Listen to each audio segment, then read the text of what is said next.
The value of PDS is it's awesome because you get a year-long experience of student teaching. So you're in the classroom, working with the teachers before the students come. When I walk into a classroom this semester, I walk in a little taller. I know these kids know that I'm going to be teaching. I'm the teacher.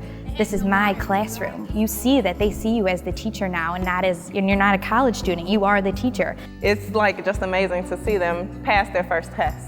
You're like, oh my God, that was supposed to be because of me. You know, that was just something, it was like I worked so hard and I went home and cried about this because I thought you guys weren't gonna get it. And then I have 7 out of 8 A's, you know what I'm saying? That's just a rewarding feeling. It's always rewarding to see somebody else succeed because you tried. Every teacher, I think, wants to have as much support as they can, especially new teachers. And if you can have that extra semester before you begin your actual teaching career, it's huge. All of the administration in terms of principals, assistant principals, every interview I went on, they were like, wow, you were the teacher. And I mean, after doing the explanation of what PDS was and what opportunities I had to live in the area by my school and walk to different areas around there, I mean, that just blew their mind. And to teach in a city where you get the diversity and get to see the different communities is just such a good experience for everyone as a whole. You get a true experience of adulthood and living on your own and being in one of the greatest cities in the US. And really what we found in the years that we've been involved in Chicago is that it's been extremely safe for our PDS interns. The neighborhoods are safe, the housing is very safe, but we do work with our students how to navigate the city, how to be city-wise. I grew up in Hayworth, which is a small town near Bloomington Normal, so near ISU's campus, and I was really drawn to Chicago.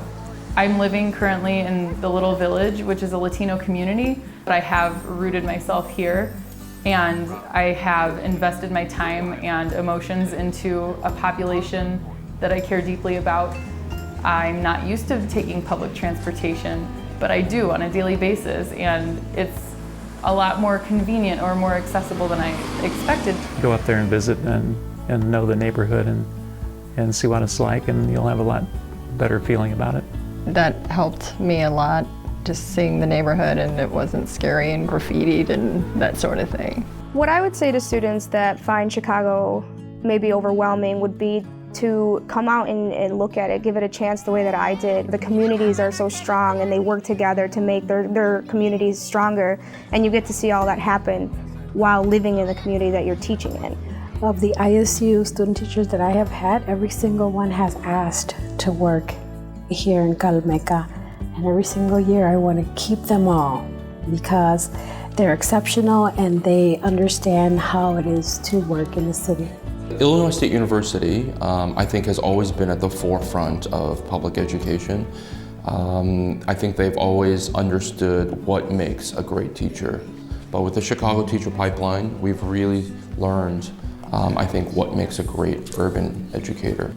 Going into job interviews and everything, a lot of the principals or whoever was interviewing me said that they could tell that you were coming from a full year rather than just a semester. The answers that I had, even some of my coworkers now, they didn't believe that I was a first-year teacher. This experience through the PDS program gave her a leg up on all the other kids that were interviewed. She actually had practical experience in a really wide range of schools and diverse communities, and just made her more marketable. I definitely did not see myself teaching in an urban area at first, and never ever considered even Chicago. It wasn't until I did the program and then saw everything that was available to me and all the opportunities and all the resources and the students is when that totally changed my mind. I have my dream job right now, which I think very few people can say. I'm coming right out of college, but I'm working in a dual language school in the city. I'm living in a beautiful neighborhood. I love everything about where I work and what I do. And I also feel very lucky to be connected with the university still. It's been a wonderful, wonderful opportunity, and I'd like to see more teachers, more student teachers come out and benefit from this great experience. Whenever there is a urban bus trip or the report card pickup days where you can come and translate or come and help the teachers pass out report cards to the parents, when there is any type of opportunity, definitely do it. Where you want to get a job is where you need to go for your student teaching. Even as a student teacher, I feel like I could make a difference here, and I feel like I am. And I think a lot of prospective students for PDS really need to think about that and think of how Chicago could be a wonderful opportunity for them as well. Everyone always tries to talk about, I know what I want to teach. I want to teach third grade, and I love math, so I'm going to teach math, and that's everything I envision myself doing. But no one ever thinks about the where. And I think that's the biggest conundrum people find when they graduate. And I was lucky enough to encounter it my sophomore year of college when I thought about Chicago and I was hooked.